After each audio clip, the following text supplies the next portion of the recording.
मसीह में मेरे प्रिय भाइयों और बहनों, इस संध्या काल को मैं प्रभु यीशु मसीह में आपको सलाम अर्ज करता हूं। और हम इस बाइबल स्टडी में हैं, बाइबल के अध्ययन में हैं, और हम निर्गमन की पुस्तक से इस समय अध्ययन कर रहे हैं इसराइलियों और मूसा के जीवन के बारे में। और आज हम निर्गमन का 17वां अध्याय उसके 8 से और 16 पद तक पढ़ेंगे और उसके बाद करें। आइए हम प्रार्थना करें। हमारे जीवित महान और अत्यंत दयालु स्वर्गीय पिता, हम आपका धन्यवाद देते हैं मेरे परमेश्वर, आपकी उस बड़ी दया के लिए जो आपने इस संध्या काल में हमारे साथ की है, कि हम आपके वचन को सुन सकें और सीख सकें कि कैसे आप अपने लोगों से प्रेम करते हैं और उनके लिए कितनी व्यवस्थाएं करते हैं, कैसे आप उनकी सहायता करते हैं, और आप मेरे परमेश्वर क्या चाहते हैं कि आपके लोग आपकी आज्ञाकारिता में रहें और आपके एक एक वचन के ऊपर प्रभु आज्ञाकारिता से अपना जीवन व्यतीत करें। जितने लोग हमारे साथ इस समय जुड़ेंगे उनको इस वचन के द्वारा आशीष दें, और जो इसे बाद में सुनेंगे उनके ऊपर भी आपकी कृपा और दया बनी रहे। सब बातों में हम आपको आदर और महिमा देते हैं, और ये विनती हमारे उद्धारकर्ता प्रभु यीशु मसीह के नाम से मांगते सुनो कबूल कर, आमीन। मेरे साथ निकाल लीजिए परमेश्वर का वचन, निर्गमन की पुस्तक 17वां अध्याय उसका 8 से और 16 पद तक। तब अमालेकी आकर रपीदीम में इस्राएलियों से लड़ने लगे। तब मूसा ने यहोशू से कहा, हमारे लिए कई पुरुषों को चुनकर छांट ले और बाहर जाकर अमालेकियों से लड़, और मैं कल परमेश्वर की लाठी हाथ में लिए हुए पहाड़ी की चोटी पर खड़ा रहूंगा। मूसा की इस आज्ञा के अनुसार यहोशू अमालेकियों से लड़ने लगा, और मूसा, हारून और हूर पहाड़ी की चोटी पर चढ़ गए। तब जब तक मूसा अपना हाथ उठाए रहता था तब तक तो इस्राएली प्रबल होता था, परंतु जब जब वो उसे नीचे करता तब तब अमालेक प्रबल होता था। और जब मूसा के हाथ भर गए तब उन्होंने एक पत्थर लेकर मूसा के नीचे रख दिया, और वो उस पर बैठ गया, और हारून और हूर एक एक अलंग में उसके हाथों को संभाले रहे, और उसके हाथ सूर्यास्त तक स्थिर रहे। और यहोशू ने अनुचरों समेत अमालेकियों को तलवार के बल से हरा दिया। ये परमेश्वर का वचन है। इसके पढ़े और सुने जाने पर परमेश्वर हमको आशीष दे, आमीन।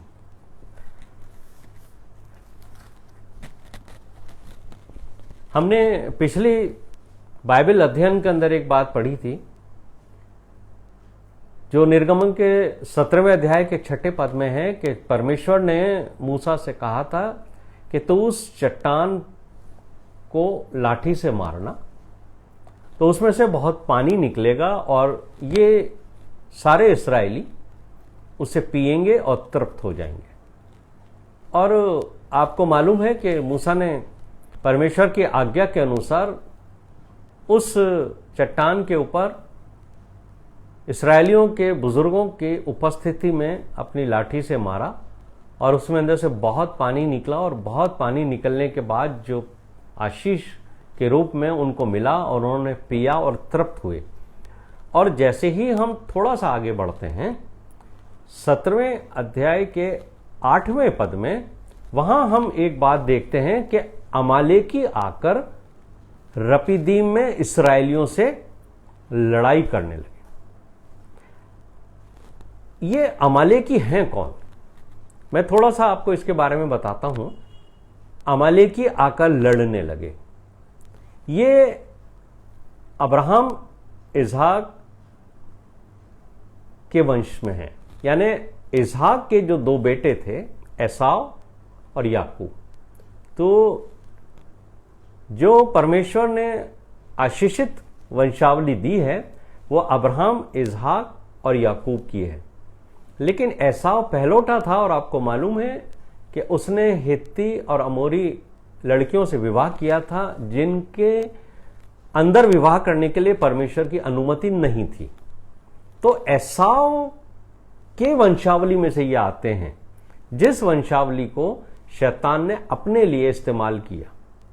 तो वो जितने भी उसके वंशज हुए हैं वो हमेशा इस्राएल जाति के विरोध में लड़ते रहे हैं। तो मैं आपको ये बताना चाहता हूं कि जो अमोलकी हैं, ये अमालेकी एसाव के पुत्र एलीपाज और तिम्ना, एलीपाज जो उसका पुत्र था, उसकी एक तिम्ना नाम की रखेली थी।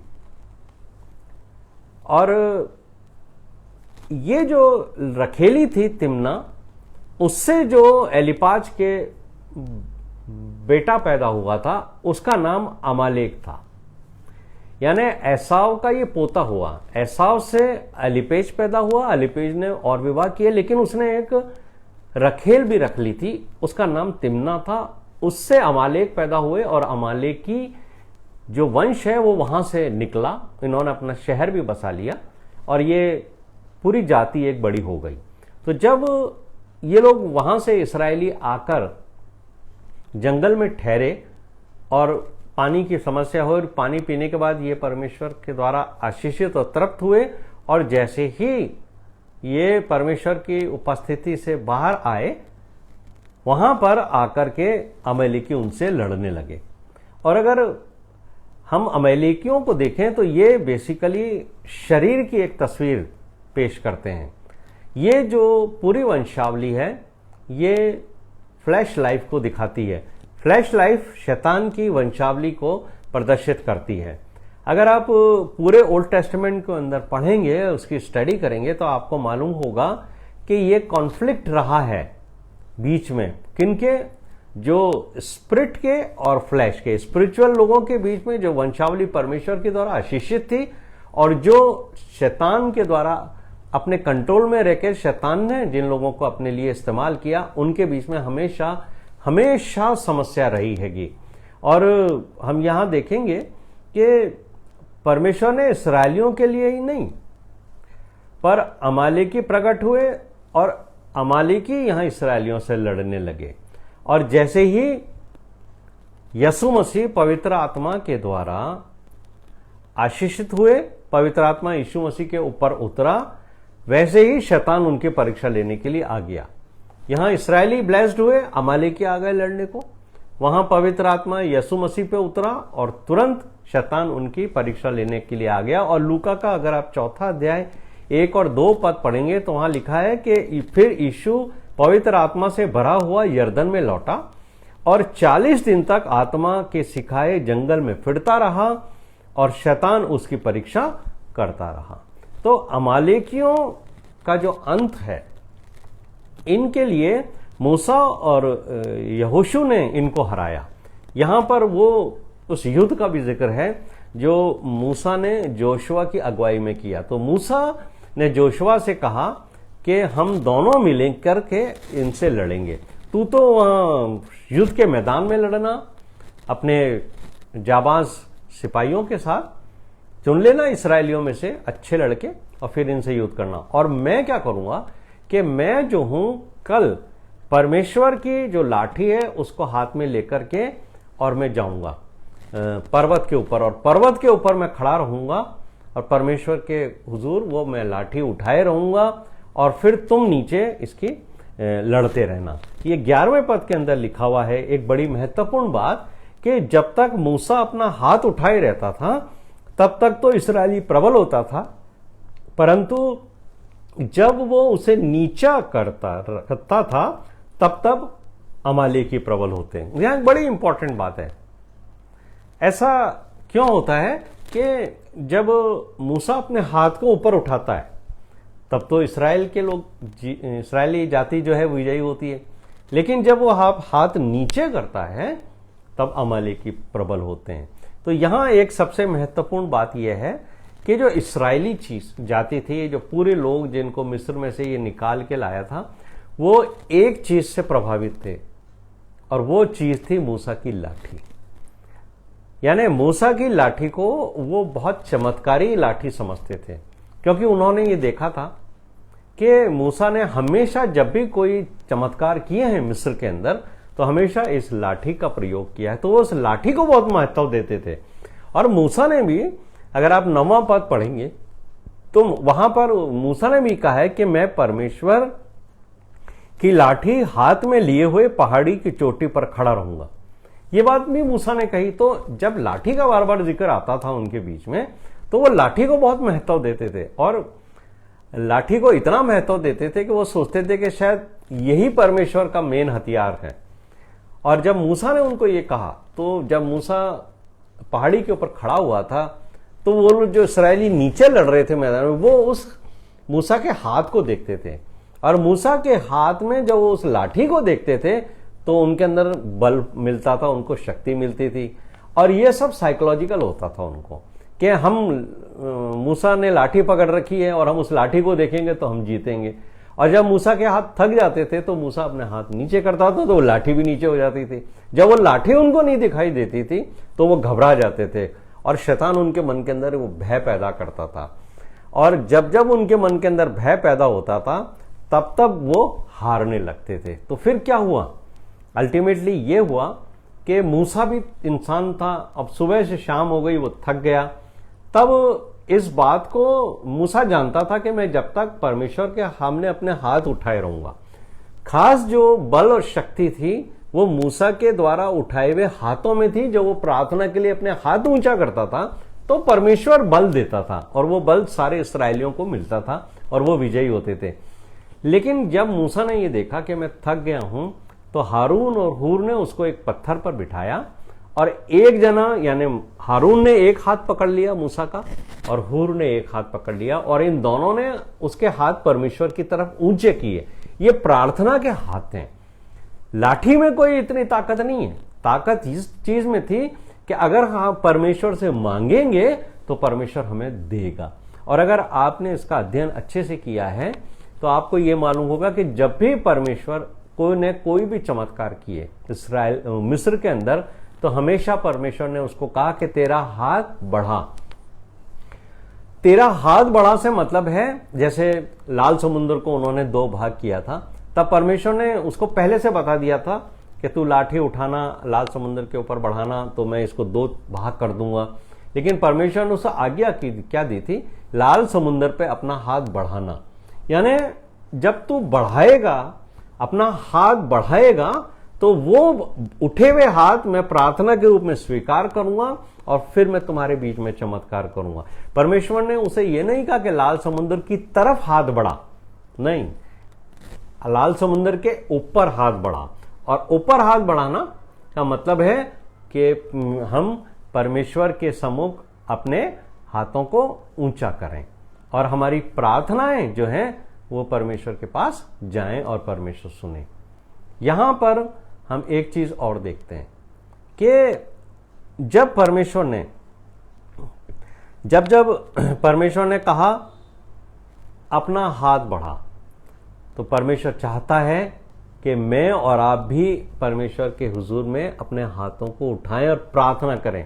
ये तो सही है, बाइबल में बहुत सारे आपको ऐसे मिल जाएंगे जिसमें पद मिल जाएंगे जिसमें ये लिखा है कि परमेश्वर कहता है कि तुम बोल भी नहीं पाओगे कि मैं तुम्हारी सुन लूंगा। लेकिन परमेश्वर हमेशा ये बात कहता है कि तुम मुझसे मांगो और मैं तुमको दूंगा। यीशु मसीह ने भी इस बात को कहा है, मांगो तो तुम्हें दिया जाएगा।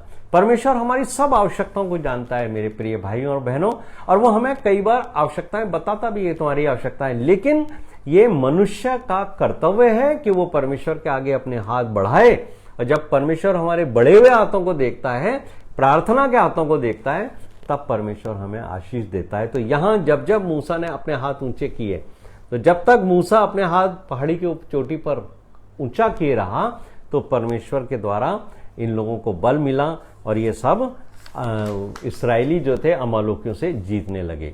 अब हम निर्गमन के 19वें अध्याय के अंदर एक चीज को देखेंगे कि इस्राएली जो थे जब मिस्र देश से निकले थे तो 3 महीने हो गए थे इनको निकले हुए, और ये सीने जंगल में आ गए।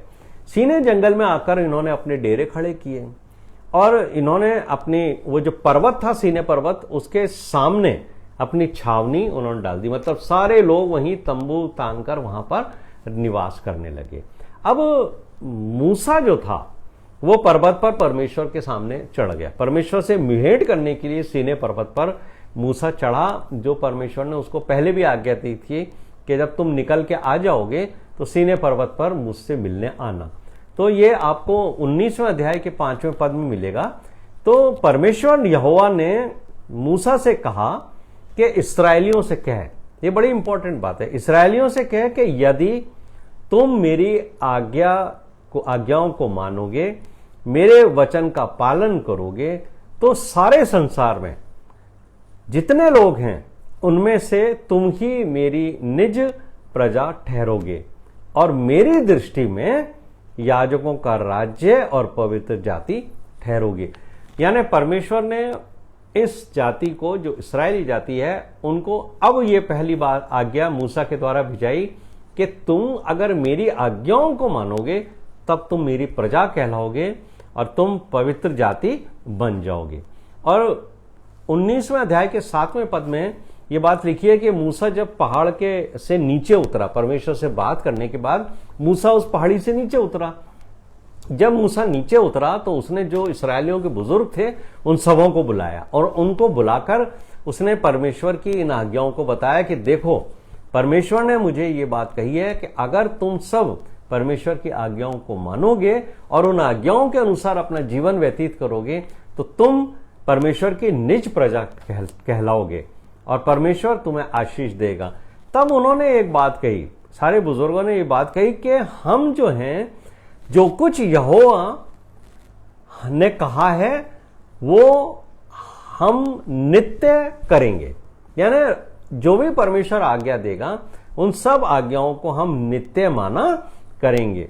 फिर मूसा वापस परमेश्वर के पास पहाड़ी पर गया और परमेश्वर को मूसा ने इसराइलियों के बुजुर्गों और इसराइलियों की जो बात थी कि हाँ प्रभु, इन्होंने ये मान लिया है कि तू इनका परमेश्वर है और जो आज्ञाएं तू इनको देगा वो ये नित्य मानेंगे, ये बात इन्होंने कही है। और जब ये परमेश्वर के पास ऊपर गया और जाकर इसने ये बात कही कि इन्होंने ये बात स्वीकार कर ली है, तब परमेश्वर ने उसको क्या कहा कि ये आपको 11 और 12 पद में मिलेगा 19वें अध्याय में।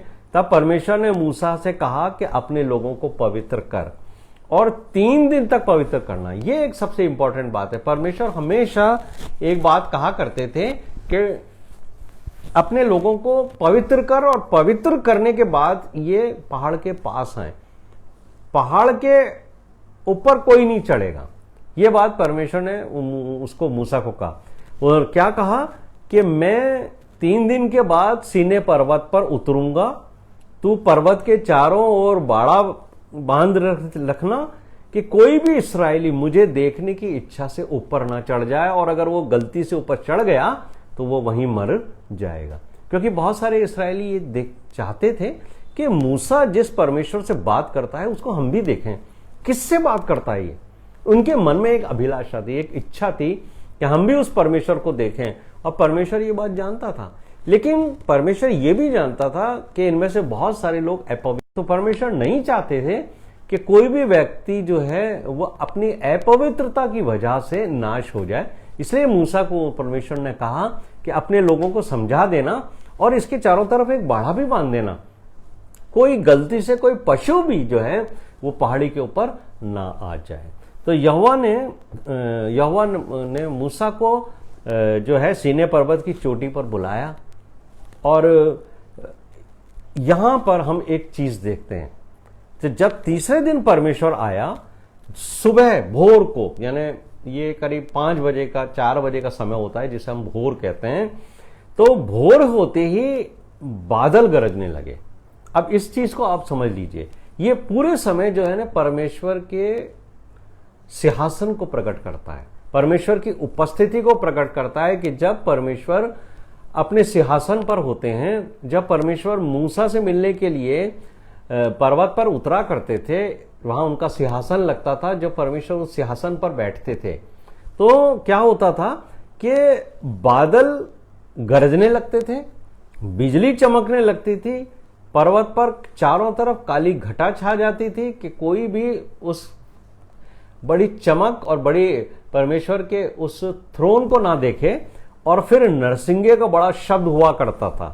तो ये जब हुआ तो छावनी में जितने लोग थे, यानी नीचे पहाड़ के नीचे जितने भी लोग बसे हुए थे, उनके लिए लिखा है वो सब कांप उठे। तो उन्हें इतना जबरदस्त परमेश्वर की उपस्थिति थी कि वहां से धुआं उठ रहा था और नरसिंगों की आवाजें आ रही थीं और पर्वत जो था वो धूज रहा था। पर्वत मतलब पहाड़ धूज रहा था परमेश्वर की प्रेजेंस को। और यही चीज आपको आगे हमेशा देखने को मिलती है कि जब परमेश्वर मनुष्यों के बीच में उतरता है तो ये सब चीजें होती हैं। चाहे आप यशाया को पढ़ेंगे वहां पर भी आपको ये चीज मिलेगी, और प्रकाशित वाक्य में भी अगर आप 19वां अध्याय पढ़ेंगे तो और दूसरे स्थान पे पढ़ेंगे जहां जब परमेश्वर के सिंहासन की उपस्थिति और उसकी गरिमा का प्रदर्शन है, वहां पर ये बात बताई गई है कि बादलों का गरजना, बिजली का चमकना और नरसिंगे का फूंका जाना और बहुत जबरदस्त रोशनी का होना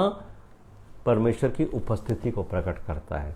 यहां पर जब मूसा ऊपर आया तब परमेश्वर ने मूसा को सीने चोटी पर बुलाकर 10 आज्ञाएं सुनाई। देखिए, मूसा को पहले परमेश्वर ने ये 10 आज्ञाएं ओरल सुनाई कि जाकर अपने लोगों को ये 10 आज्ञाएं बता देना। फिर बाद में परमेश्वर ने मूसा को अपने हाथ से 2 पट्टिकाओं के ऊपर, पत्थरों के ऊपर लिखकर मूसा के हाथ में दी थी। पहली बार जब मूसा को परमेश्वर ने ये आज्ञाएं दी तो ओरल दी थी, और ये बात भी कही परमेश्वर ने कि परमेश्वर ने कहा कि मैं तुम्हारा परमेश्वर यहोवा हूं जो तुम्हें दासत्व से मिस्र से निकाल के ले आया हूं। इसलिए ये जो आज्ञाएं हैं जो मैं तुम्हें दूंगा तुम उससे माना करना।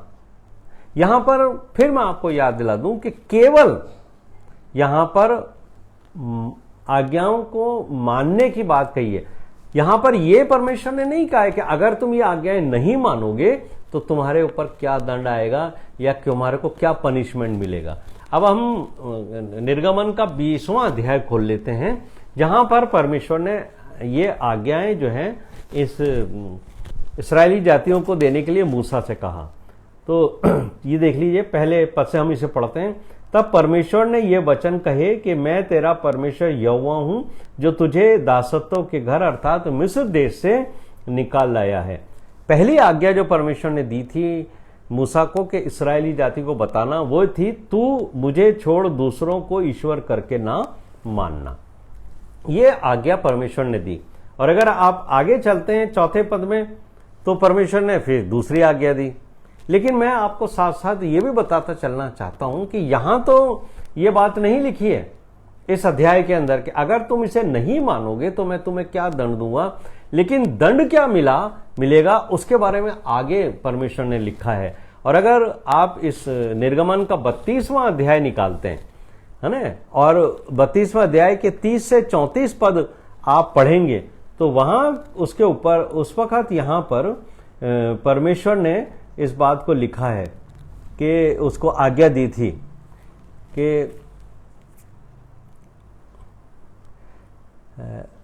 यहां पर आप ये देखिए कि 31वें पद से तब मूसा यहोवा के पास जाकर हाँ, ये बात भी मैं आपको बता दूं कि जब परमेश्वर ने मूसा को यही आज्ञाएं लिख के 10 हुक्म पट्टिकाओं पर लिख कर दिए थे, और जब वो मूसा उनको लेके आने लगा उसे 40 दिन लग गए थे। और जब 40 दिन लग गए और जब वो नीचे आया तो उसने उतर के क्या देखा कि इन्होंने एक बछड़ा बना लिया, और उस बछड़े के चारों तरफ ये लोग नाच रहे हैं और उसको कह रहे हैं कि ये है हमारा परमेश्वर जो हमें मिस्र से निकाल के लेके आया। यहां पर ये अनाज्ञाकारिता हुई हैगी, और परमेश्वर ने इनको सबसे पहली जो आज्ञा दी थी वो ये दी थी कि तू मुझे छोड़कर किसी दूसरे को ईश्वर करके मत मानना। तो यहां पर हम इस जो 34वां पद है, 32वें अध्याय के 34वां पद है, यहां पर स्पष्ट ये बात है, पहली जो आज्ञा है इसे तोड़ने का दंड लिखा हुआ है। तब यहां पर परमेश्वर ये कहता है कि अब तू जाकर उन लोगों को उस स्थान में ले चल जिसकी चर्चा मैंने तुझसे की थी कि मेरा दूत तेरे आगे आगे चलेगा, परंतु जिस दिन मैं दंड देने लगूंगा उस दिन उनको इस पाप का भी दंड दूंगा। किस चीज का दंड दूंगा? कि तुमने मेरे अलावा किसी दूसरे को भी परमेश्वर करके मान लिया है। तो मेरे प्रिय भाइयों और बहनों, यहां मैं आपको एक बात बताना चाहता हूं, इसे आप बड़े ध्यान से सुन लीजिए कि ये वो आज्ञा है जिसका दंड हर उस मनुष्य को जरूर मिलेगा जिसने कभी भी अपने जीवन में प्रभु परमेश्वर को, स्वर्गीय पिता परमेश्वर को और प्रभु यीशु मसीह को छोड़कर कभी भी अपने जीवन में किसी देवता को प्रणाम किया हो, झुका हो उसके आगे, उसको दंडवत किया हो।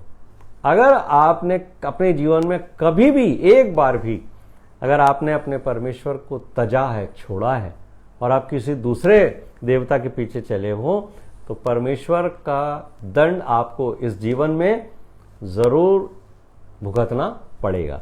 दूसरा जो आज्ञा थी वो थी 20वें अध्याय के 4 पद में, तू अपने लिए कोई मूर्ति खोदकर न बनाना, न किसी की प्रतिमा बनाना जो आकाश में या पृथ्वी पर या पृथ्वी के जल में है, तो उनको दंडवत ना करना और न उनकी उपासना करना, क्योंकि मैं तेरा परमेश्वर यहोवा जलन रखने वाला परमेश्वर हूं, और जो मुझसे बैर रखते हैं उनके बेटों, पोतों और परपोतों को भी पितरों का दंड दिया करता हूं। यहां एक बात बड़ी स्पष्ट है,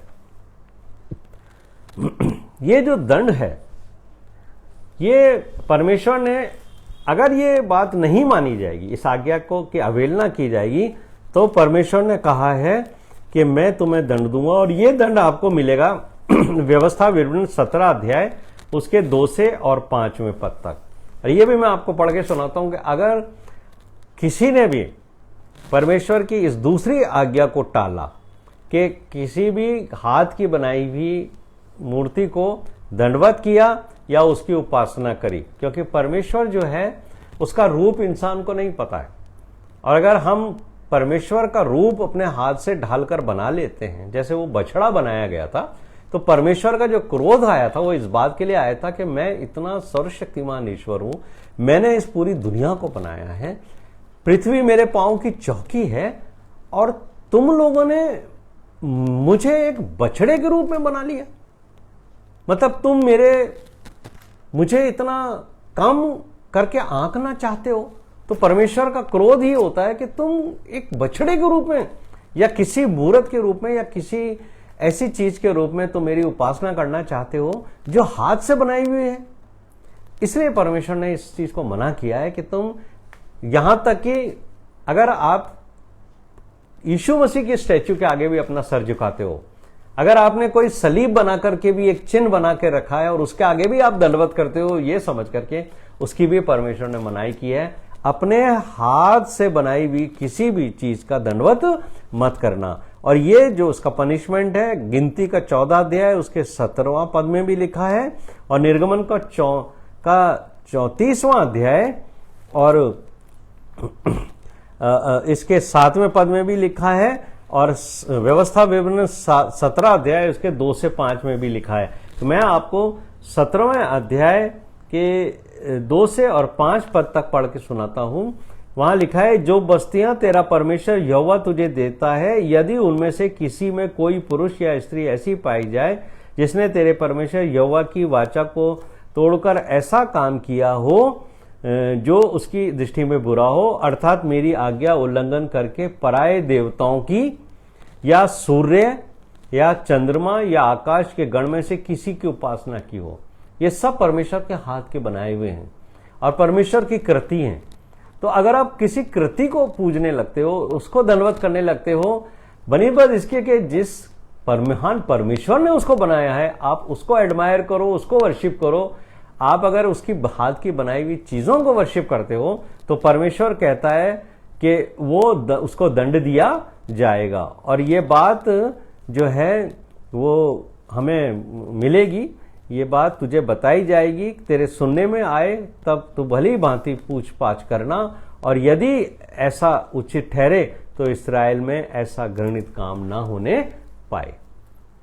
हम ये भी सुन लें मेरे प्रिय भाइयों और बहनों कि परमेश्वर ने यहाँ एक बात और कही है जो हमें निर्गमन के 34वें अध्याय के 7वें पद में भी मिलती है। देखिए, निर्गमन के 34वें अध्याय के 7वें पद में परमेश्वर ने इस बात को कहा है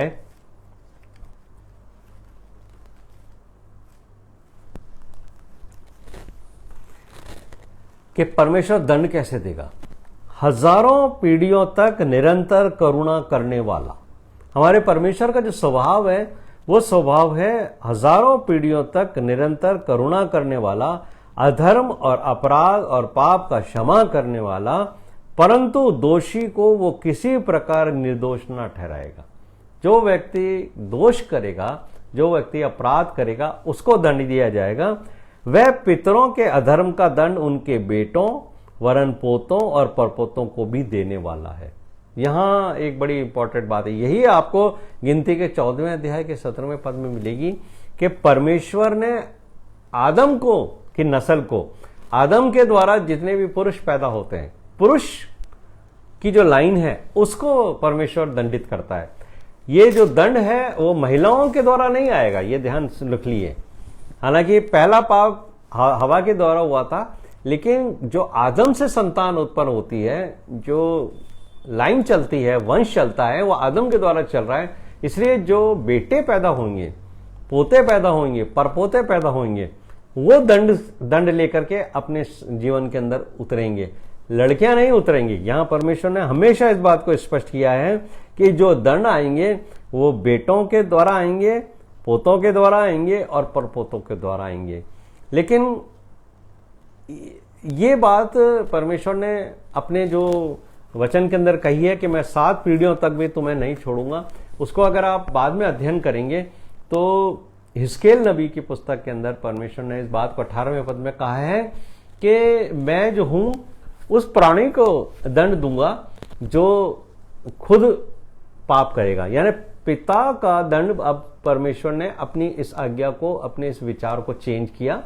और बाद में जब उसको ये मालूम हुआ कि लोगों के अंदर तो ये चर्चा होती है कि अगर बाप दादे भी पाप करेंगे तो बच्चों को, जो संतान है, उनको बहुत दंड भुगतना पड़ेगा, तो परमेश्वर ने बाद में अपनी इस व्यवस्था को चेंज किया दंड देने की कि जो प्राणी पाप करेगा वो नाश होगा।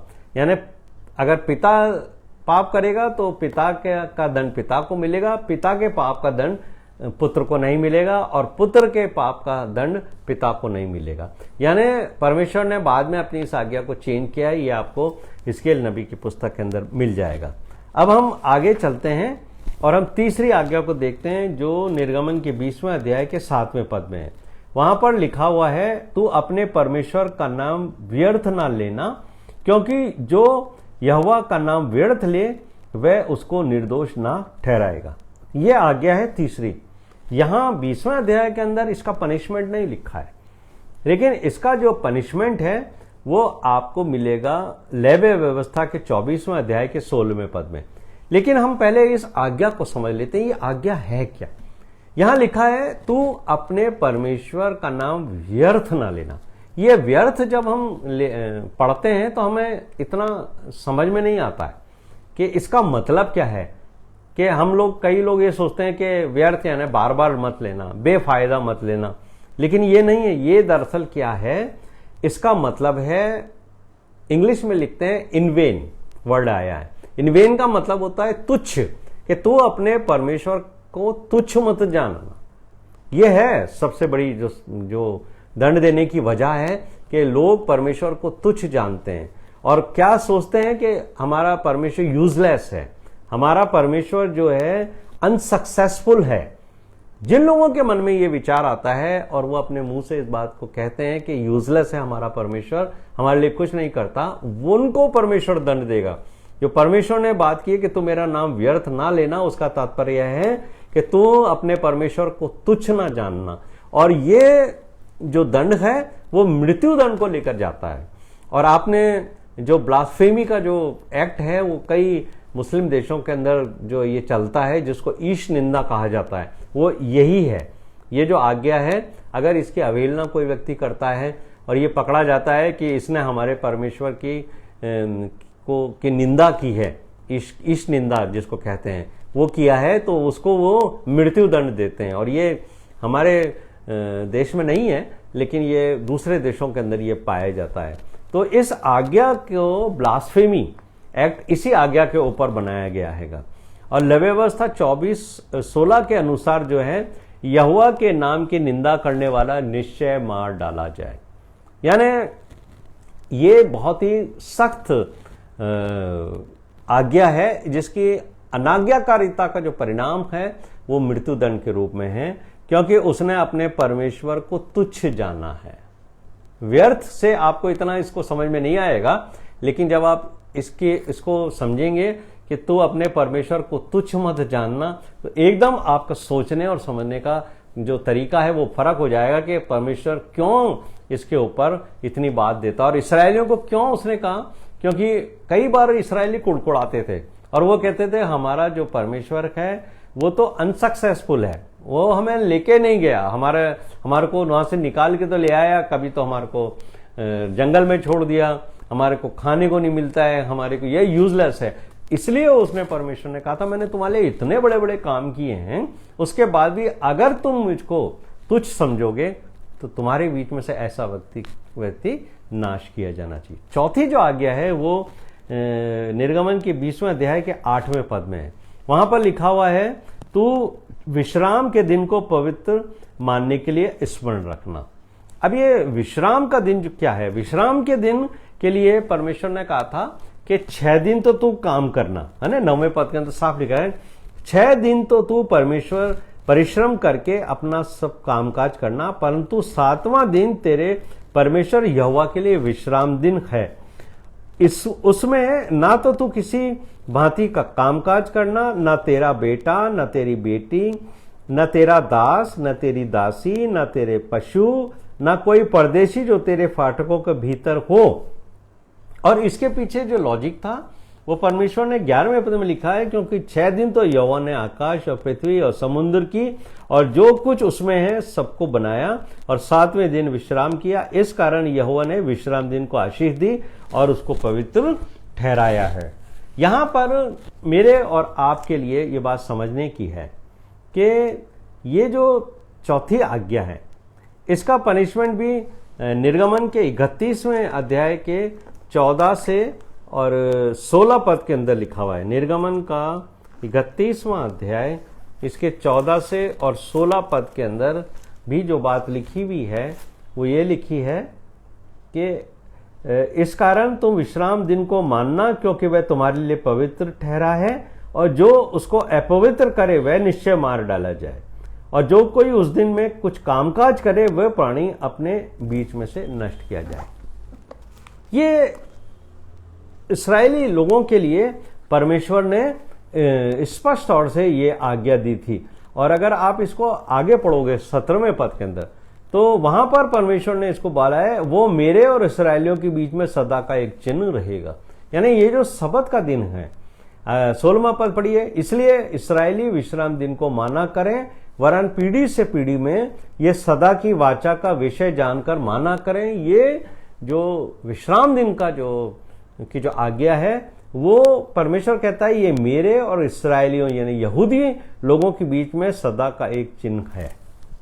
लेकिन मेरे और आपके लिए, जब हम अन्य जाति से आए हुए लोग हैं, न्यू टेस्टमेंट को हम पढ़ते हैं, तो वहां पर रोमियो का जो 14वां अध्याय है उसके 5 और 6 पद के अंदर पौलुस ने इसकी व्याख्या की है।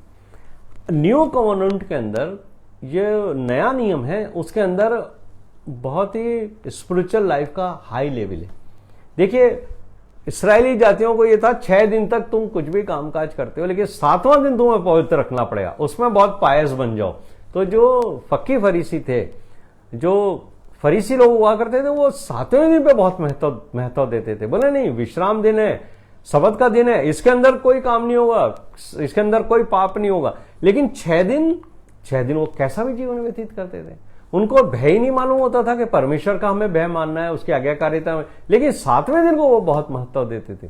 लेकिन जैसे ही हम यीशु मसीह के पीछे चलने लगते हैं, हमारे लिए 7वां दिन बहुत महत्वपूर्ण है। ऐसा नहीं है कि 6 दिन तो आप अपने सांसारिक जीवन में व्यतीत करो, जैसा चाहो वैसा जीवन व्यतीत करो, और 7वें दिन को, रविवार का दिन जो प्रथम दिन माना जाता है हमारे लिए, जिसको हम सबत का दिन मानते हैं, उसको हम जो है वो बहुत पवित्र माने, वो नहीं चलेगा। तो परमेश्वर का दास पौलुस जो है वो रोमियो 14:5-6 में कहता है, कोई तो एक दिन को दूसरे से बढ़कर मानता है। यानी 6 दिन से ज्यादा महत्व लोग जो हैं वो 7वें दिन को देते थे, उसको विश्राम दिन कहते थे, सबत का दिन देते थे। उसमें कोई काम काज नहीं करेंगे, यानी कोई ऐसा काम नहीं हो जाए जिससे पाप हो जाए, और 6 दिन में कुछ भी करो। तो यहां पर पौलुस कहता है कि कोई तो एक दिन को दूसरे से बढ़कर मानता है और कोई सब दिन को एक समान मानता है। यानी जो यीशु मसीह के पीछे चलते हैं उन लोगों के लिए कहा है कि हर एक अपने मन के अनुसार निश्चय कर ले कि जो किसी दिन को मानता है वो प्रभु के लिए मानता है। तो हमारे को एक दिन को नहीं मानना है, बल्कि हमारे लिए 7 दिन परमेश्वर के लिए पवित्र दिन है। 7 दिन सबत के, 7 दिन यानी 24 आवर्स हमारे को परमेश्वर की उपस्थिति में पवित्रता के साथ जीवन व्यतीत करना है। और 5वीं जो आज्ञा है वो 13वें पद के अंदर लिखी है, और निर्गमन का 20वां अध्याय उसके 12वें पद को देखिए। 12वें पद में लिखा है, तू अपने पिता और अपनी माता का आदर करना, जिससे जो देश तेरा परमेश्वर यहोवा तुझे देता है उसमें तू बहुत दिन तक रहने पाए। तो अपने माता और पिता का आदर करना, और अगर आप आदर नहीं करोगे तो निर्गमन का 21वां अध्याय उसके 15वें पद के अंदर क्या आज्ञा दी है, परमेश्वर ने यही इसका दंड भी लिख दिया। ये 10 जब हुक्म परमेश्वर ने मूसा को दिए थे तब सिर्फ ये आज्ञाएं बताई थी, इनके साथ इसका पनिशमेंट नहीं बताया था। लेकिन अगर आप आगे बाइबल का अध्ययन करोगे, बाद में परमेश्वर ने जो है इनके पनिशमेंट की घोषणा करी। तो 21वें निर्गमन 21वां अध्याय उसके 15वें पद के अंदर लिखा है, जो अपने माता पिता को मारे पीटे वो निश्चय मार डाला जाए। और 17वें पद में 21वें अध्याय के 17वें पद में लिखा है, जो अपने माता पिता को श्राप दे वो भी निश्चय मार डाला जाए।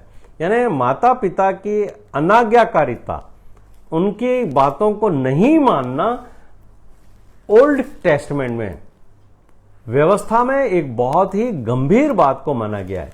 और यही बात जो है परमेश्वर ने व्यवस्था विवरण के अंदर भी मूसा के द्वारा लिखाई है। अगर व्यवस्था विवरण का 21वां अध्याय उसके 18 से 21 पद आप पढ़ोगे तो यहां आपको और अच्छी तरीके से मालूम होगा कि व्यवस्था के अंदर 10 हुक्म में माता पिता की आज्ञाकारिता इतनी महत्वपूर्ण थी कि अगर माता पिता वहां के बुजुर्गों के सामने अपने बच्चों को लेके जाएं और कहें कि ये हमारी बात नहीं मानता है, तो वचन के अंदर क्या लिखा है ये सुन लीजिए आप, क्यों इतना महत्वपूर्ण था उसके अंदर।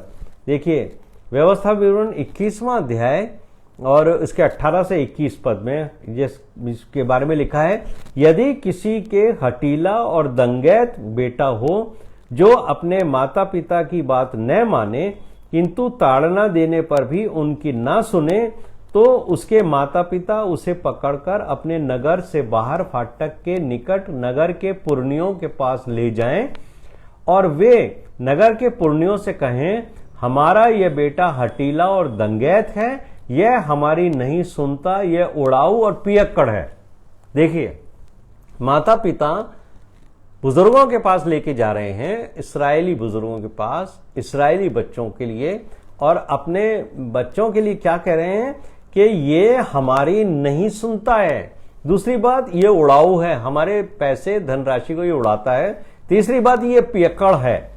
21वें पद में क्या लिखा है, तब उस नगर के सब पुरुष उसे पथरवा करके मार डालें, यूं तो अपने मध्य में से ऐसी बुराई को दूर करना, तब सारे इस्राएली सुनकर भय खाएंगे। परमेश्वर ने यह आज्ञा दी है 20वें अध्याय के 12वें पद में कि तू अपने माता पिता का आदर करना तो तुझे ब्लेसिंग मिलेगी, तू बहुत आयु का होगा, लेकिन अगर तू इसकी आज्ञा की अवहेलना करेगा तो तुझे मृत्यु दंड मिलेगा।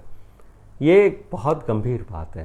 लेकिन आज की स्थिति में हम देखते हैं, आज तो हम अखबारों में भी पढ़ते हैं और अन्य जातियों में नहीं, हम मसीहों में भी देखते हैं कि माँ बाप की आज्ञा की पालना नहीं करना बच्चों का रोजमर्रा का रूटीन हो गया है और वो उनकी नहीं सुनते हैं, बल्कि आजकल माता पिता के पैसों को इस तरीके से बच्चे उड़ाते हैं कि जिनके देखकर बड़ा दुख होता है। बहुत सारे लड़के खूब शराब पीते हैं, तूफान करते हैं, माता पिता के नाम को नीचा करते हैं, लेकिन इन सब चीजों का दंड जरूर मिलेगा। क्योंकि अगर आप नए नियम में आते हो तो नए नियम के अंदर आपको यह मालूम होगा कि जो लोग शराब पीते हैं, जो लोग अपने माता पिता के साथ दुर्व्यवहार करते हैं, ये परमेश्वर के राज्य के अधिकारी नहीं होंगे। और इफिसियों का 6 अध्याय अगर उसके 2 और 3 पद को आप पढ़ोगे, वहां पर माता पिता की आज्ञाकारिता में रहने की आशीष भी मिली है। यानी नया नियम जो है यीशु मसीह के आने के बाद, जो कलीसिया के अंदर, कलीसिया की स्थापना के बाद ये इस आज्ञा के ऊपर दृढ़ता के साथ सिखाया गया, उसके अंदर पौलुस इफिसियों के 6 अध्याय के 2 और 3 पद में कहते हैं, अपनी माता और पिता का आदर कर कि तेरा भला हो। यदि हम अपने माता पिता की आदर करेंगे, उनकी आज्ञा करेंगे, तो परमेश्वर की ओर से हमारी भलाई होगी। कई बार हम ये कहते हैं हमारे जीवन में कोई भलाई नहीं है, हमारे जीवन में संकट है, हमारे घरों के अंदर आशीष नहीं है, हमारे घरों में शांति नहीं है। हमने कभी ये नहीं सोचा कि हम अपने माता पिता की कोई बात नहीं मानते हैं। जब हम अपने माता पिता की आज्ञाकारिता में नहीं रहते हैं, उनको तुच्छ जानते हैं, उनको आदर नहीं देते हैं, तो हमारे परिवारों में भलाई नहीं होगी, शांति नहीं आएगी, परमेश्वर की करुणा और दया नहीं आएगी। क्या कहा है इफिसियों के 6 अध्याय के 2 और 3 पद में, अपनी माता और पिता का आदर कर, तेरा भला होगा और तू धरती पर बहुत दिन जीवित रहेगा। माता पिता बच्चों को जन्म देते हैं और प्रेम करते हैं, है ना, और डांटते भी हैं। और जब डांटते हैं तो आजकल बच्चों को बड़ा बुरा लगता है, हमारे माता पिता हमें डांटते हैं। क्यों डांटते हैं? क्योंकि कोई माता पिता ये नहीं चाहता कि उसका बच्चा चोर बने, उसका बेटा जो है कोई आतंकवादी बन जाए, कोई डाकू बन जाए, कोई शराबी बन जाए, कोई जुआ खेलने वाला बन जाए, कोई ड्रग्स लेने वाला बन जाए। बल्कि सब माता पिता चाहते हैं कि हमारा बच्चा अच्छी एजुकेशन ले और एक अच्छा इंसान, एक अच्छा मसीही बने। कोई माता पिता नहीं चाहता, इसलिए माता पिता बच्चों को कई बार डांटते हैं। लेकिन आजकल क्योंकि हमारे बच्चे दूसरे समाज के बच्चों के साथ उठते बैठते हैं, टीवी देखते हैं, संसार से आकर्षित होते हैं, वहां पर जो एक माता पिता के विरुद्ध एक व्यवहार दिखाया जाता है, वो हमारे बच्चे सीख लेते हैं। वो इस आज्ञा को भूल गए कि जैसे ही हम माता पिता की आज्ञा को नहीं मानेंगे, उनको आदर नहीं देंगे, तो हमारे परमेश्वर की हम इस आज्ञा की अवहेलना करते हैं, जिसका न सिर्फ हमें दंड मिलेगा बल्कि हमारे पूरे जीवन भर हमें कभी शांति और आशीष नहीं मिलेगी और हमारे को अपने जीवन में लंबी आयु भी प्राप्त नहीं होगी। छठी आज्ञा जो है वो है तू खून ना करना। परमेश्वर ने मनुष्य को अपनी सूरत और समानता में बनाया। जब भी कोई व्यक्ति किसी व्यक्ति का खून करता है, पुराने नियम की यह आज्ञा है, जब तुम किसी का खून करते हो तो तुम परमेश्वर की बनाई हुई उस छवि को हमेशा के लिए बिगाड़ना चाहते हो। आप किसी व्यक्ति का जब मर्डर करते हो तो परमेश्वर की उस कृति को जिसको परमेश्वर ने अपनी समानता, अपने स्वरूप में बनाया है, उसको आप इस धरती से मिटाना चाहते हो। इस बात को लेकर परमेश्वर का क्रोध बहुत भड़कता है और जो मनुष्य जो है वो ये काम करेगा तो उसको निर्गमन 21 के 12वें पद के अनुसार दंड दिया जाएगा। और यहां पर निर्गमन का जो 21वां अध्याय उसके 12वें पद के अंदर ये बात लिखी है कि जो किसी मनुष्य को ऐसा मारे कि वह मर जाए तो वह भी निश्चय मार डाला जाए। परमेश्वर ने कहा अगर कोई तुम्हारे बीच में इस्राएली जाति के अंदर अपने भाई बंधुओं में से किसी को मारता है, ये व्यक्ति तुम्हारे बीच में नाश किया जाए। ये व्यक्ति ने मेरी बनाई हुई कृति और मेरी छवि को मिटाने की कोशिश करी है, इसका दंड यही है कि ये मारा जाए। लेकिन जब आप न्यू टेस्टामेंट में आते हैं, नए नियम में, तो उसका स्टैंडर्ड बहुत ज्यादा हाई है। वहां पर यीशु मसीह ने जो मर्डर है उसकी जो व्याख्या की है वो आपको मत्ती के 5वें अध्याय के 21 और 22वें पद में मिलेगा। यीशु मसीह ने तो मत्ती के 21 और 22वें पद में क्रोध की तुलना खून करने से की। यानी प्रभु यीशु मसीह तो कहते हैं अगर तुम क्रोध भी करते हो ना अपने भाई के साथ, तो ये क्रोध तुम्हें हत्या तक पहुंचा देगा। इसलिए अगर तुम क्रोध करते हो तो ये समझ लो तुमने अपने भाई का खून किया है। तो प्रभु यीशु मसीह का जो स्टैंडर्ड है आज्ञाकारिता का मेरे और आपके लिए, वो बहुत ज्यादा हाई है।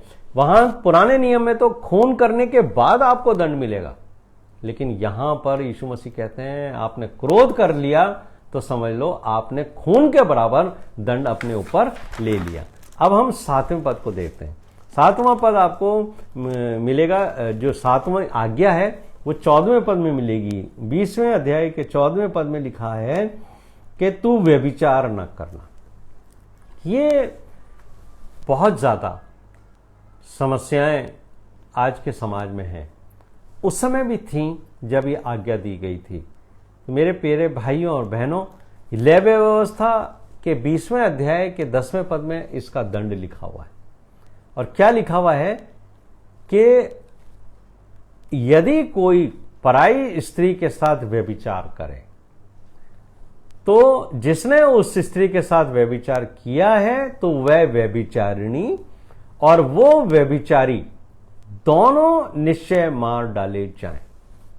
व्यभिचार को परमेश्वर किसी भी रूप में अप्रूव नहीं करता है, उसको स्वीकार नहीं करता है। जो शारीरिक संबंध है उसके लिए परमेश्वर ने वैवाहिक जीवन दिया है।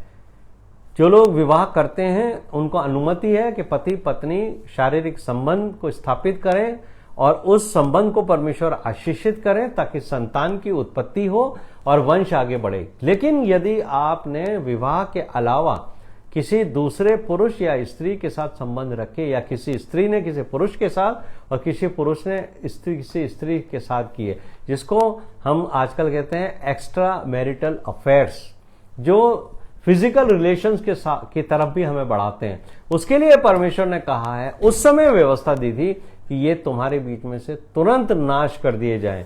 और व्यवस्था विवरण 22 के अंदर तो एक बहुत ही जबरदस्त बात की है। वहां पर क्या लिखा हुआ है, यदि कोई पुरुष दूसरे पुरुष की ब्याही हुई स्त्री के संग सोता हुआ पकड़ा जाए, यानी एक पुरुष किसी दूसरे पुरुष की पत्नी जो उसकी अर्धांगिनी है, जिसने उसके साथ विवाह किया है, उसके साथ सोता हुआ यानी शारीरिक संबंध करता हुआ पकड़ा जाए तो उस पुरुष और स्त्री को दोनों को मार डाले। इस प्रकार तू ऐसी बुराई को अब इस्राएल में से दूर कर। ये तो है पुराने नियम की आज्ञा, वहां पर मृत्युदंड है इसका। और ये इसलिए था कि जो इस्राएली हैं वो इस दंड को अपनी आंखों से देखें और डरें। लेकिन नया नियम जो है वो इस व्यभिचार के गुनाह का और ज्यादा स्टैंडर्ड बताता है। अगर आप गलातियों के 5वें अध्याय के 19वें पद को पढ़ोगे तो वहां पर लिखा है कि व्यभिचार करने वाला स्वर्ग के राज्य का वारिस नहीं होगा। आप कैसा भी जीवन व्यतीत करो, आप कितना भी आज्ञाकारिता में चलो, आप ये सोचो कि मैं चर्च जा रहा हूं, मैं व्यवस्था परमेश्वर के वचन को पढ़ रहा हूं, मैं दुआएं कर रहा हूं, प्रार्थनाएं कर रहा हूं, लोगों की सेवा कर रहा हूं, मैं लोगों को खाना खिला रहा हूं, गरीबों की सहायता कर रहा हूं, लेकिन अगर आप चाहे आप परमेश्वर के सेवक ही क्यों ना हो, अगर आप व्यभिचार के इस पाप में लिप्त हैं तो पौलुस ने स्पष्ट तौर से कहा है कि व्यभिचारी परमेश्वर के राज्य में प्रवेश नहीं कर पाएंगे। और हम स्पिरिचुअल व्यभिचार भी करते हैं, जो परमेश्वर ने हमें आज्ञा दी है कि तुम किसी दूसरे देवता के आगे अपना सर न झुकाना, किसी के साथ संबंध मत बनाना, किसी दूसरे देवता से प्रार्थना मत करना, किसी दूसरे देवता के आगे दंडवत मत करना, उसको स्वीकार मत करना। वो स्पिरिचुअल एडल्ट्री है। और ये जो फिजिकल एडल्ट्री है जिसको व्यभिचार कहा गया है, उसमें स्पष्ट तौर से पौलुस ने कहा है कि व्यभिचार करने वाले स्वर्ग के राज्य में प्रवेश नहीं करेंगे। अब हम देखते हैं नवीं आज्ञा। नवीं आज्ञा जो है वो हमें 8वीं आज्ञा जो है वो 15वें पद में मिलती है कि तू चोरी न करना। यहां पर व्यवस्था विवरण 24:7 के अंदर भी आप इसे पढ़ लीजिए। निर्गमन का 19वां अध्याय और उसके 13वें पद के अंदर भी जो है परमेश्वर ने चोरी को बड़ा महत्व दिया गया। और नए नियम में भी उसको बहुत ज्यादा महत्व दिया गया है। नए नियम में भी ये बात कह दी गई है कि आप जो है परमेश्वर के राज्य के अधिकारी नहीं होंगे। यहाँ तो सीधे जो है नए नियम में आपका स्वर्ग का दरवाजा आपके लिए बंद होता है।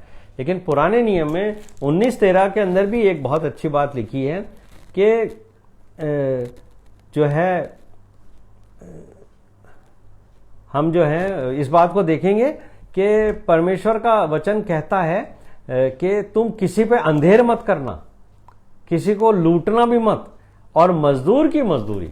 एक बात ओल्ड टेस्टमेंट हमेशा कहती है कि मजदूर की मजदूरी कभी मत रखना। यानी अगर तूने रात भर उस मजदूरी को रख ली और दूसरे दिन दी, तब भी ये तेरे लिए पाप ठहरेगा। उसका पैसा रोक लेना मजदूर का अपने पास, ये चोरी में शामिल किया गया है। और नए नियम के अनुसार तो अगर कोई भी परमेश्वर का जन किसी दूसरे से व्यक्ति से 10 रुपया भी उधार ले और उसे ना दे, तो भी ये पाप की श्रेणी में आता है। और अगर आपने चुपचाप से किसी का गिरा हुआ पैसा उठा लिया, या किसी की नज़र बची और कोई चीज़ आपने उसकी चुरा ली, रख ली, ये भी एक गंभीर पाप में आता है। और इनका दंड जो है वो हमें हमारे जीवन में ज़रूर मिलेगा। और जो नवी आज्ञा है वो 20वें पद के 16वें उसके अंदर मिलेगी, और वहाँ पर लिखा हुआ है, तू किसी के विरुद्ध झूठी साक्षी ना देना। झूठी साक्षी को भी परमेश्वर ने बहुत गंभीरता से लिया है कि तुम झूठी साक्षी देकर किसी को दंडित मत करा देना। उस समय भी जब व्यवस्था विवरण वगैरह में लिखी गई हैं आज्ञाएं, परमेश्वर ने 10 हुक्म दिए थे, 10 आज्ञाएं दी थी। और आज भी जब हम किसी के विरुद्ध झूठी गवाही दे देते हैं, हमारी गवाही से उस व्यक्ति को दंड मिल जाता है, जबकि उसका कसूर नहीं था।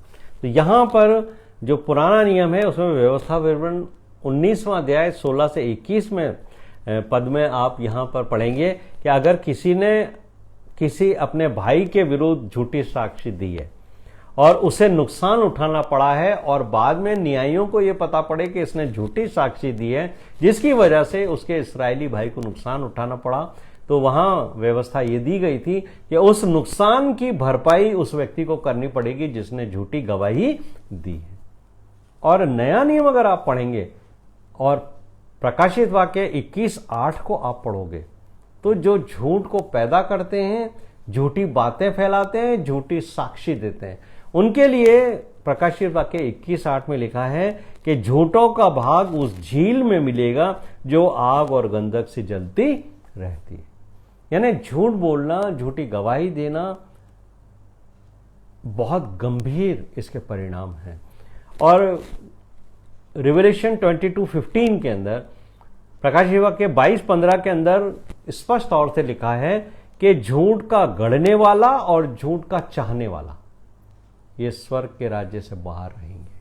अगर आपने बैठ के गॉसिप्स में भी झूठी झूठी बातें फैलाई हैं, कभी कभी लोग वहाँ बैठते हैं और दूसरों के को बदनाम करने के लिए कई झूठी बातें फैला देते हैं, अफवाहें फैलाते हैं, जिनको हम कहते हैं अफवाहें फैलाते हैं। ये वो पाप है जो आपने किसी के विरुद्ध झूठी साक्षी दी, जो बात है नहीं, लेकिन झूठ को गढ़ा है आपने और फिर उस गढ़ के लोगों में उसको फैलाया है, जिसको फेक न्यूज का, आजकल फेक न्यूज का जमाना है, झूठी झूठी न्यूज फैलाई जाती है ताकि लोगों के मन में कड़वाहट हो और लोग सत्यता से दूर भटक जाएं।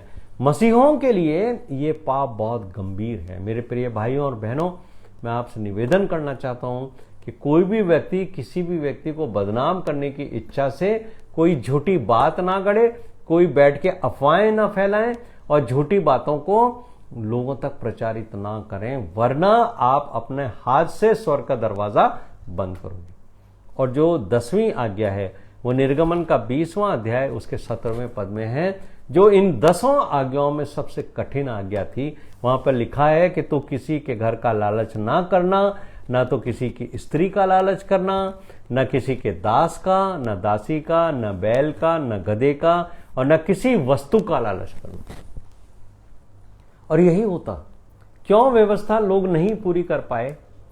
क्योंकि 9 जो आज्ञाएं हैं ये तो बाहरी आज्ञाएं जो मनुष्य देख सकता है कि आपने माता पिता की आज्ञा मानी, तो लोग आपको देख सकते हैं कि हाँ माता पिता की आज्ञा करता है। आप चोरी नहीं करते हैं, लोग देख सकते हैं इन्होंने चोरी नहीं करी। आपने मर्डर नहीं किया, लोग देखते हैं इन्होंने मर्डर नहीं किया। आप किसी दूसरे देवता के पास नहीं जाते हो, लोग देखते हैं आंखों से। तो बाहरी रूप से ये सारी आज्ञाओं को पूरा कर लेते थे। और इसीलिए जो फरीसी थे वो 9 आज्ञाओं के ऊपर तो बड़े अच्छे से चलते थे, लेकिन ये जो 10वीं आज्ञा है ये बाहरी आज्ञा नहीं है, ये आज्ञा मन की है, जो किसी को दिखाई नहीं देती है, ये परमेश्वर को दिखाई देती है। और यही वो आज्ञा है जिसके ऊपर पूरा नया नियम बेस करता है। और पुराने नियम के अंदर लोग जो हैं वो इस 10 आज्ञाओं को पूरा करने में क्यों असफल रहते थे? क्योंकि वो इस 10वीं आज्ञा को जो मन से निकलती है, जब लोगों के मन में लालच हुआ करता था किसी भी चीज को, जो बाहर से नहीं पता पड़ता है, उनके जीवन में ये पाप छिपा रहता था। इसकी वजह से वो इस व्यवस्था को पूरा नहीं कर पाए। और परमेश्वर ने फिर प्रभु यीशु मसीह में अनुग्रह दिया और वो अनुग्रह हमको मिला। लेकिन यीशु मसीह ने आकर हमें एक बात स्पष्ट कही है। जब आप मत्ती का 5वां, 6वां और 7वां अध्याय पढ़ोगे, जो पहाड़ी उपदेश के रूप में है, वहां प्रभु यीशु मसीह ने मन के ऊपर बहुत ज्यादा ध्यान फोकस किया है कि तुम्हारा मन साफ होना चाहिए। और जो मत्ती का 23वां अध्याय है, जिसके अंदर प्रभु यीशु मसीह ने फरीसियों और शास्त्रियों को ये बात ओपन तौर से कही है कि तुम व्यवस्था की 9 बातों को तो तुम बहुत अच्छे से पकड़ते हो, लेकिन 10वीं बात जो है कि तुम अंदर से जो है वो सड़े हुए हो। यीशु मसीह ने उनसे कहा तुम सड़ी हुई कब्रें हो। तो बाहर से तो पुती हुई और अच्छी दिखाई देते हो, क्योंकि 9 आज्ञाएं तुम अच्छे से चलते हो, लेकिन तुम अंदर से जो मन से आपको आज्ञा पूरी करनी है, उसके अंदर तुम कभी भी सक्सेस नहीं हो। मेरे प्रिय भाइयों और बहनों, हमारा प्रभु यीशु मसीह हमें मन की शुद्धता की बात करता है। और यीशु मसीह ने एक बात कही है कि जब तुम अंदर से शुद्ध हो जाओगे तो तुम्हें बाहर से अपने जीवन और अपने शरीर को शुद्ध करने की कोई आवश्यकता नहीं है। क्योंकि अगर तुम्हारा मन साफ और पवित्र है तो तुम्हें बाहर का जो तुम्हारा जीवन है, जो दूसरों को दिखता है, वो अपने आप पवित्र हो जाएगा। मेरे प्रिय भाइयों और बहनों, ये 10 आज्ञाएं परमेश्वर ने मूसा के द्वारा इस्राएली जाति को दी। और ये आज्ञाएं प्रभु यीशु मसीह ने कहा है कि मैं व्यवस्था को मिटाने नहीं, पर इसे पूरा करने आया हूं। और यीशु मसीह ने हमें उन व्यवस्थाओं को बताया जो यीशु मसीह की व्यवस्था कहलाती है, जो प्रेम पर आधारित है, जो मन के इच्छाओं पर आधारित है, जो दिखावे पर आधारित नहीं है कि बाहर से लोग देखें हमें, बल्कि वो हमारे अंदरूनी जीवन से, जिसको परमेश्वर देखता है। और यही बाइबल कहती है कि मनुष्य तो बाहरी रूप देखता है, लेकिन परमेश्वर मन को देखता है कि ये मेरा प्रियजन मेरी आज्ञाओं के ऊपर सच्चाई से चलता है कि नहीं, मन से इसको मानता है कि नहीं। दूसरों को दिखाने के लिए बाहरी रूप से नहीं, पर क्या ये मन से मेरी संपूर्ण आज्ञाकारिताओं पे चलता है। यदि मैं और आप संपूर्ण हृदय से, मन से परमेश्वर की आज्ञाओं को मानेंगे तो परमेश्वर हमें अपने स्वर्ग में स्थान देगा। आइए हम प्रार्थना करें। हमारे जीवित, महान और अत्यंत दयालु स्वर्गीय पिता, हम आपका धन्यवाद देते हैं कि हमने आपके इन वचनों के द्वारा जो आपने इस्राएल जाति को, जो आपकी निज प्रजा रही है प्रभु जी, उनको 10 आज्ञाओं के रूप में दी। लेकिन परमेश्वर आपने मूसा को मौखिक रूप से ये आज्ञाएं दी। 20वें अध्याय में निर्गमन के हमने पढ़ा और ये उसने लोगों को सुनाई। लेकिन हमने इसके ऊपर जो पनिशमेंट बाद में प्रभु आपने लोगों को दिए कि यदि आज्ञा नहीं मानी गई तो मैं तुम्हें ये दंड दूंगा, वो हमने आज सीखे हैं प्रभु। हमें नए नियम में प्रभु यीशु मसीह के पीछे चलकर प्रभु सब इन आज्ञाओं को मानना है और प्रभु जी अपने जीवन से, और मेरे परमेश्वर हमारे प्रभु यीशु मसीह के पीछे चलकर इन आज्ञाओं को पूर्ण करना है, ताकि जहां हमारा प्रभु यीशु मसीह रहे वहां हम भी रहें। इस प्रार्थना को हमारे उद्धारकर्ता प्रभु यीशु मसीह के नाम से मांगते, सुनो, कबूल कर। आमीन आमीन। सबको जय मसीह।